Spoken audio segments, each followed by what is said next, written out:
Fight fans, it's Michelle Joy Phelps, and I am joined with none other than Nathan Gorman. Nathan, how are you? Very well. How are you?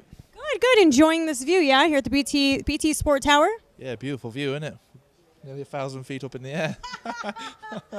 It's a bit scary if you're staring directly down, yeah. Definitely, without a doubt. We just wrapped up like a nice little lunch here with the media and some of the fighters and different writers. Yeah, it's been good, I had no dessert. That's a bit of a bummer for me, but it's been nice, to get out, obviously, in the BT Sport Tower, have a bit of chat with the media, have a chat to Frank, see what's going on and stuff, so it's been good, yeah. So speaking with Ricky, and he was just telling me that he's working alongside with Frank to try to get something lined up for you. Is there anything or anyone in particular you want to fight?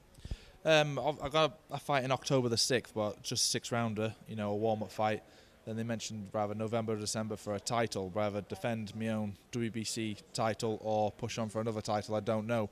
But I can see him having a chat over there now, so I'll get the info later on. Who has been, I guess, the most, I would hate to say challenging, but maybe the toughest person you've ever sparred? For me, it's Tyson. Yeah, without a doubt, yeah, Tyson. And I've sparred them all, I've sparred Joshua's, Price, Chisora's, Lucas Brown, I've sparred everyone. But Tyson is, his boxing IQ is second to none. You don't appreciate how good he is until you're in that ring with him. He's mega. When you look back on his performance against Pianeta, would you say that he is prepared for the likes of Deontay Wilder? Yeah, a lot of people are going off them performances, but you got to come to remember, he's had two and a half years out. He got a 10-rounder in against Pianeta, and he go 4 or 5 rounds with his first comeback fight. That's 15 rounds. But prior to this, he's done over 100, 200 rounds in the gym, and he's looking sharper than ever. You've probably seen about 50% of him against Pianeta. So what I've been seeing in the gym is the same man what fought Klitschko. And obviously, we all know what happened there when he went to Dusseldorf. He's very fond of going in people's back gardens and winning. So I've got full belief in Tyson beating Wilder. You and Tyson are cousins. Right. What would you... I'm not being biased, though. I'm not being biased. No. Right, but what would you say is something that you've learned? I mean, he's been through a lot. So what would you take from his experiences and you've applied for yourself? He's very mentally strong, is Tyson. He's had his demons. He's got over them. He's come back and lost up nearly 10 stone, which is another person in the space of 12 months. And in that space, 12 months, he's had 2 fights, and he's got a mega fight with Wilder and lost 10 stone. So that's an accomplishment by God in itself. So you would say it was his mental strength? Yeah, definitely. He's mentally strong as Tyson. You know what? He seems so much happier now, doesn't he? That's another thing. He's in a very happy place. When he comes into the gym, he's happy, he's bubbly. You know what they say about a happy fighter? He's a dangerous fighter. Exactly. Yeah. So he's in the right place. All right, well, let's talk about you, because the heavyweight division is booming at the moment, so you are in just here at the perfect time. Yeah, heavyweight domestically and world level, is booming, so it's probably the best time it's ever been to be a heavyweight. And I'm a part of it now, there's some good domestic fights to be made for me beyond world, you know what I mean, just in Britain alone. There's a certain someone here today who we can make a fight with, probably potentially in the future. Dubois, would that be? Yeah, definitely, that's a fight what can happen, I'm sure a lot of people would love to see that. I'm sure he'd like to fight me as well. Let's talk about how boxing's been in your blood, literally. Let's go back to your great uncle, Barley Gorman, and I'm not sure, have you had much of a relationship with him, or were you too young?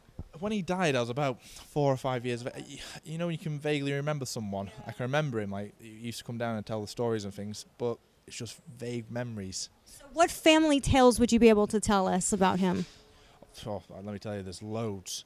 He's told me that many stories, I can remember him. He's had fights with gangs of people, 20 or 30 people at once.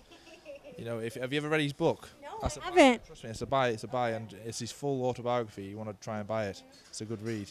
But he was a master at telling stories, was my Uncle Bartley. Wow. He was. But obviously, like you said, I can go back 300-400 generations, fighting people from me great-great-grandfather, who was a champion bare knuckle fighter, to me great-granddad, to me Uncle Bartley.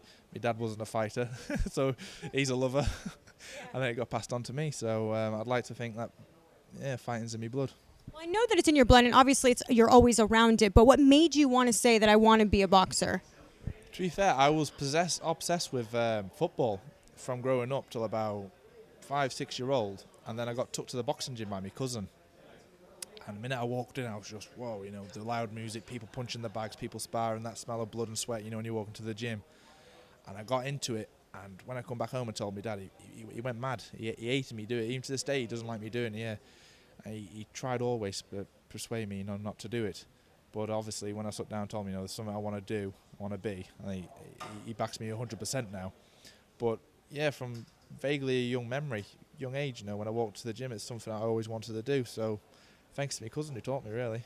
You don't even have to have, like most people have to push themselves to get out of bed. I mean, it sounds like you just enjoy it as a passion of yours. Oh, definitely. When I walk into the gym, I see, that's fair, Ricky Anton, my coach. Yeah, I know, right? It's not very hard to get up for it, is it? Yeah.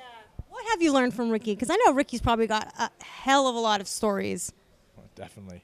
I'd like to say he's changed me from a boy to a man, from amateur to professional. Yeah. He's foundations and everything. He's developed me over a fighter, and obviously body punching his main forte, and that's what he introduced me to. And I do like a body punch. But he's a great person, is Ricky. I class him. He's a coach, obviously, but I class him as a very good friend. Where would you like to see yourself 12 months, 18 months? Because I know Ricky said, they're not necessarily keeping you on a leash, but at some point you're going to want to be let loose. Yeah.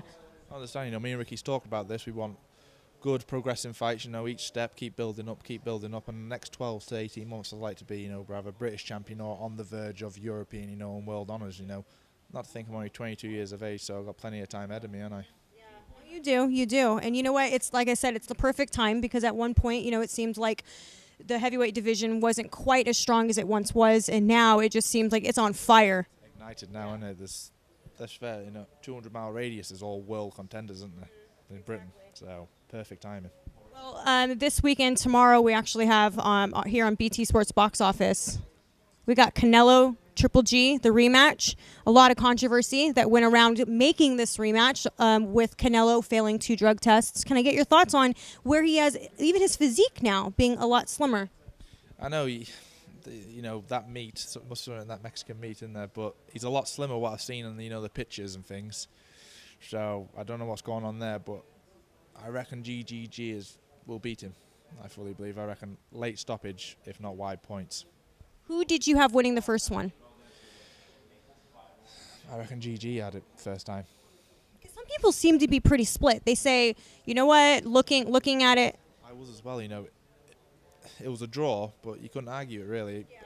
GG, and like you said, I was very 50-50 with it, so it's what they see on the night, the judges, I suppose, isn't it? All right, so your money is on... Triple G, yeah. Triple G, yeah. All right, I know. I'm so excited. So you're going to be up at, 4 o'clock in the morning? Yeah, I know. Yeah. I know. I love the passion here in the UK because I'm not going to lie. Staying up to midnight sometimes, I'm just like, damn, I'll record it and watch it tomorrow. But you guys are 4 a.m., 5 a.m. and going hard. One thing about those Brits, we're hardcore fight fans. Oh, I know. Yeah, without a doubt. Get all them chants and stuff. I got to learn them chants. We'll have to teach you some, won't we? Yeah. Ricky's like, you need to come down to the gym. And I'm like, yeah, and you could teach me them chants too. I could feel like, what did he call it? A Mancunian?